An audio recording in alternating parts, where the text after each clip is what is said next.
سلام، خبرهای تاجیکستان و جهان را من مومین احمدی تقدیم میکنم. امروز 3 می است. نظر به 3 موضوع برنامه. یک سازمان بین المللی احوال رسانه‌ها و روزنامه‌نگاران تاجیک را بسیار بد نامید. در مراسم روز آزادی بیان در تاجیکستان چی گفتند؟ مقامات روسیه خبر دادند که 2 هواپیمای بی سرنشین به قرارگاه ولادیمیر پوتین پرزیدنت روسیه در کرمل حمله کردند. ملخ کشاورزان فرخار را به داد آورده است. حشرات زیان‌آور کشتزارهای مردم و حاصلشان را نابود می‌کند. از پیش مدت نشون می‌دهم که در دندان یک رشته چندان چسبیدگی. امروز در دوشنبه با حضور خبرنگاران و برخی سفیران کشورهای غربی از روز آزادی مطبوعات تجلیل کردند. مانوئل میکالر سفیر امریکا در این نشست از حکومت تاجیکستان خواست با آزادی بیان احترام گذارد و از خبرنگاران پشتیبانی کند.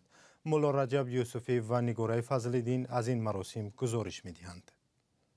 نماینده کمیسیون اروپا همایش بخشیده به روز جهانی آزادی بیان، روزنامه‌نگاران، دیپلمات‌های کشورهای غربی و مقامات جمع شدند تا وضع آزادی بیان را در تاجیکستان بررسی کنند. از تبریکات دیدن نگرانی‌ها بیشترند. هیچ رسانه‌ای نباید برای فعالیت کسبیش مورد تعقیب و حمله قرار گیرد. در روز جهانی آزادی بیان احترام خود را به روزنامه‌نگاران بیان می‌کنم که مورد تعقیب و حمله قرار می‌گیرند. اینچنین در تاجیکستان هم. در تاجیکستان خبرنگاران بازداشت و در مرافعه‌های پوشیده به سال‌های طولانی زندان محکوم شدند.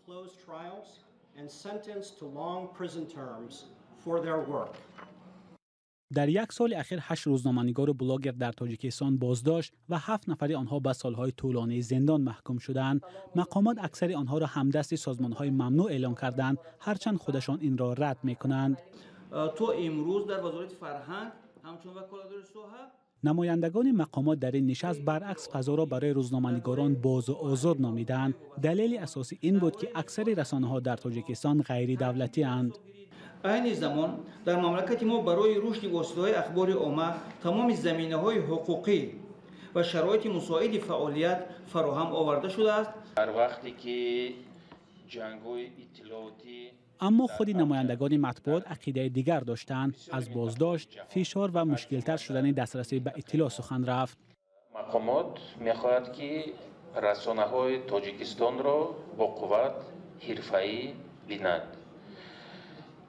رسانه‌هایی که مثلا می‌توانند در وقت ضروری با زبان‌های گوناگون خارجی با аудитории میلیون نفره оперативно тамоми ҳамин ҳодисаҳоро инъикос кунад ва пропаганда ва фейкҳои масалан кадом расонаҳои хориҷиро фош кунад ва аз мо мепурсад ки чаро ин корро намекунед ва вақте ки буҳрон мегузарад боз ҳамун мақомот мехоҳад ки ҳамун расонаҳои тоҷикистониро سست و خاموش ببینند و در این چیز منطق نیست.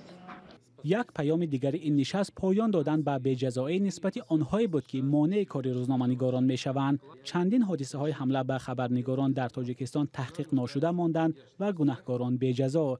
از جمله مقامات حمله‌وران به 4 خبرنگار و نواربردار رادیوی آزادی و نسایش ورمیا را نزدیک 1 سال می‌شود تا حال پیدا نکردند. روزنامه‌نگاران تاجیک همه ساله در روز جهانی آزادی بیان جمع می‌شوند و درباره شرایط کارشان بحث می‌کنند، اما به اقرار همین شرکت‌داران وضعیت سال به سال نه بهتر بلکه بدتر می‌شود. و گزارشگران بدون مرز روز 3 می با نشر شاخص آزادی مطبوعات تاجیکستان را در قطار کشورهای قرار داده است که احوال مطبوعاتشان بسیار بد است. سال 2022 تاجیکستان در این شاخص از جمله کشورهای به حساب می‌رفت که وضع مطبوعاتشان دشوار نامیده می‌شد. سخنگوی این سازمان ژانا کاولیا در یک پیام ویدیویی ارزیابی سازمانشان را به ما شرح داد. Tajikistan fell this year in the worst дар шохиси озодии матбуоти имсолаи гузоришгарони бидуни марз тоҷикистон ба гурӯҳи кишварҳои бадтарин поймолкунандаҳо ворид шуд.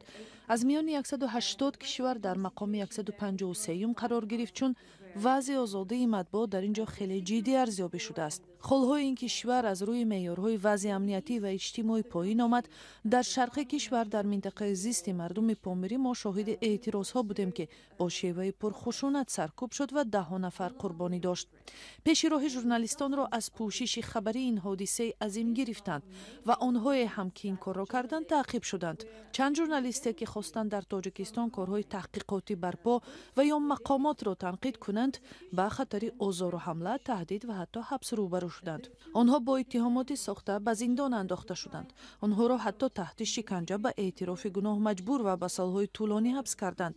соли 2022 4 журналист дар тоҷикистон ба муҳлати дарози то 10 соли зиндон маҳкум шуданд.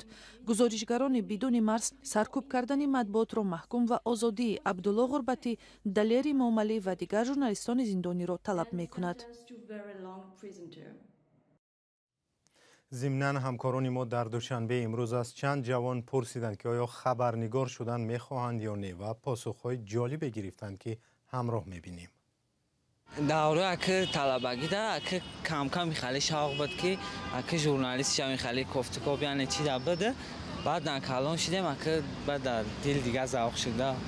Ну, знаете, журналистика – это хорошая профессия, но я выбрала экономику. Немного опасная. Да. Есть свои риски. Есть свои риски. Свои риски есть.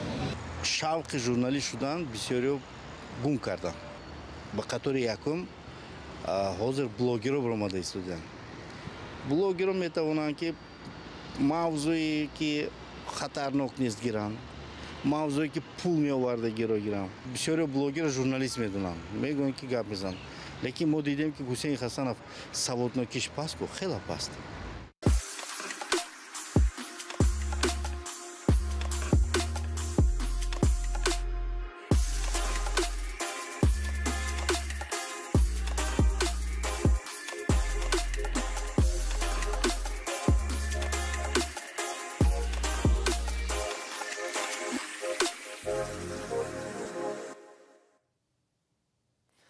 دفتر مطبوعات پرزیدنت روسیه میگوید 2 درون و یا پهپادی اوکراین سعی کردند به قرارگاه ولادیمیر پوتین در کرمل حمله کرده او را بکشند. خبرگزاری دولتی ریا نوستی نوشت که ماموران امنیتی روسیه این پهپادها را از کار برآوردند و جدول کاری پرزیدنت پوتین هم تغییر نیافته است. در کانال های تلگرام ویدیوی نشر شده است که زبانه آتش از یک گوشه کاخ کرمل در شهر مسکو را نشان می‌دهد. اوکراین تا حال به این ادعا واکنش نشان نداده است. حکومت روسیه این کار را عمل تروریستی نامید و گفت که حق دارد زمان لازم به آن پاسخ بدهد. و اکثریت خانواده ها از بخموت اوکراین چند ماه پیش زمان اوج گرفتن خشونت ها بیرون شدند، اما حالا آنهایی هم که عهد کرده بودند که تا آخر در این شهر میمانند بخموت را ترک میکنند. گزارش تلویزیونی صدای آمریکا در همین باره است و آن را همکارم شهلای گلخوجه تهیه کرده است. جنگ بخموت طولانی‌ترین و خونین‌ترین حمله‌های روسیه به اوکراین است. بیشتر آدمان کی‌ها شهر را ترک کردند. اما سربازان تا حال برخی از خانواده‌هایی را که به خاطر محبت به وطن ترس بی‌سرپناهی و یا فقر مانده بودند نجات می‌دهند. عائله‌هایی که فرار کردند میگویند فعلا معلوم نیست چند کسی دیگر اونجا باقی مانده‌اند. ما تمام وقت در پناهگاه زیرزمینی بودیم. از این رو نمی‌دانیم که در آنجا باز کی مانده است. شاید در دیگر کوچه‌ها آدمان باشند. کارمندان امدادی بخمود میگویند برای مردم فراری قبل از انتقالشان به مکان امن‌تر کودکستان سابق را در کاستیانتینکا و به حیث پناهگاه موقتی استفاده میکنند. این شهر تقریبا 30 کیلومتر دورتر از بخموت است و منتظم زیر آتش قرار میگیرد. منطقه‌ای که از سال 2014 در حال جنگ است و حالا به مرکز درگیری‌ها در اوکراین تبدیل یافته است، گذشته دیگر داشت. بخموت زمان خانه بیش از 70,000 نفر بود و با استحصال نمک، شراب گازدار و طبیعت زیبایش شناخته میشد.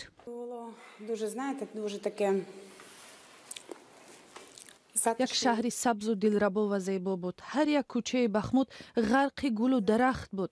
یک خانه بزرگی را میماند. خانه عبارت از عائله کلانه که همه یکدیگر را دوست می داشت. Нас було дуже багато дерев, нас всі вулиці Бахмута. тарк кардани сарзамине ки чанд насл онҷо зиндагӣ кардааст барои аксарият ғайриимкон ба назар мерасед, аммо дар ниҳоят бисёре аз одамон маҷбур шуданд фирор кунанд. баъзеҳо қабл аз фирор ҳатто имкон наёфтанд ақрабояшонро ки дар ҷанг кушта шуданд ба хок супоранд. вақте моро тирборон карданд, ҳама чиз вайрон шуд.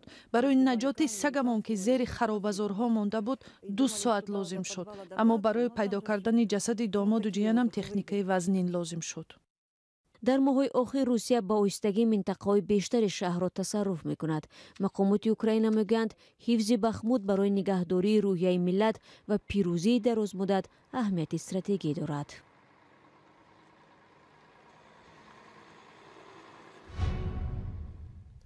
барномаро бо мавзӯи аз тоҷикистон идома медиҳем. дар ноҳияи фархор ҷануби тоҷикистон малахт ба кишзорҳои деҳқонон ҳамла кардааст. мардум метарсанд ки ҳашароти зиёновар ҳосили зироаташонро нобуд мекунад. онҳо мегӯянд наандешидани чораҳои зарурӣ барои маҳви тухми малах сабаби омадани ин бало ба сарашон шудааст. зарангези наврӯзшок гузориш медиҳад. малах ай кӯ хамидай пок за пахтара хурдашса деҳқони бечора ҳамаш ба қарза ина нигаҳ кар. ҳамлаи малах ба киштзорҳои мардум дар фархор маҳсули кори чандин моҳаи деҳқононро зери хатар қарор додааст. кишоварзон ки ба ҷамъоварии ҳосил омодагӣ медиданд, ҳоло бо селаи малах мубориза мебаранд. як 20 рӯз пас ғалаб ба ҷамъоварӣ омода мешава. ҳози вақти малахро нест кина, вақти ба ӯ ҳамла кина, мақсад ба покиза ӯро ба нестшавӣ мебара мерасона. аз пеш мода нишон медиҳам дар дандам як ғишада чанд дона часпидагия. субҳоналло талош дорад 2.5 гектар заминашро ки дар он пахта, ҷав ва юнучқа кишт кардааст, аз ин бало эмин нигаҳ дорад. мегӯяд малахҳо аллакай ба қисме аз пахтазораш зиён расонидаанд. ҳозиражда фақат 4 ҷӯяк пахтарак 100 метр шам покиза кал кардагия, ҷое ки тоза фақат пахтаи алаф надорад. ба гуфтаи субҳоналлоҳ барои пешгирӣ аз ҳамлаи малах дар ноҳия сари вақт чора намеандешанд. малах барои деҳқонон як офат ба ҳисоб меравад. ҳар баҳор ба киштзорҳо ҳамла мекунанд. солҳои пеш садҳо гектар киштзору чарогоҳҳоро малахҳо нобуд кардаанд. малах дар як рӯз баробари вазни худ ғизо мехӯрад, аммо селаи малах дар як рӯз ғизои 35 000 одамро нобуд мекунанд. муассисаи кишоварзии созмони милал чанде пеш эълон кард ки маъракаи мубориза бо малах дар тоҷикистон ва узбекистон шиддат бахшида мешавад. бо ин ҳадаф рӯзҳои 4 ва 5 апрел дар 30 000 гектар замин минтақаҳои назди марзии хатлон мутахассисон ташхис гузаронидаанд. созмони милал гуфт баҳори соли 2022 дар ноҳияҳои аз малах осебдидаи тоҷикистон аз ҷумла дар фархор тақрибан 132 000 гектар заминро дору зада 20 000 хоҷагиро аз балои малах эмин нигаҳ доштаанд. додгоҳи шаҳри Кӯлоб ба баррасии парвандаи 3 корманди милиса оғоз кардааст ки дар марги як сокини ин шаҳр гумон баранд. зафар холов, шамшод шарипов ва ҷамшед кароматов кормандони милисаи Кӯлоб ба он айбдор мешаванд ки берун аз ваколатҳои хидмати Абдуқаҳор Розиқов сокини ин шаҳрро боздошт ва шиканҷа карданд. як манбаи огоҳ аз рафти мурофиа гуфт ки кормандони милиса берун шудан аз ваколатҳои худро эътироф вале шиканҷаи Абдуқаҳор Розиқовро рад карданд. Абдуқаҳор Розиқовро кормандони милиса шаби 3 январ бо гумони даст доштан дар қочоқи маводи мухаддир боздошт карданд, вале субҳ ба наздиконаш хабар доданд ки ҷасадашро аз сардхона бигиранд. марги ӯ эътирози гурӯҳи аз сокинони Кӯлобро ба бор оварда буд. сипос ки моро ҳамроҳӣ кардед. хабарҳои бештарро дар вебсайти озодӣ.орг ва саҳифаҳои радиои Озодӣ дар фейсбук, инстаграм, тиктоку телеграм ва ютубу одноклассники пайдо кунед. то дидор, худо нигаҳдор.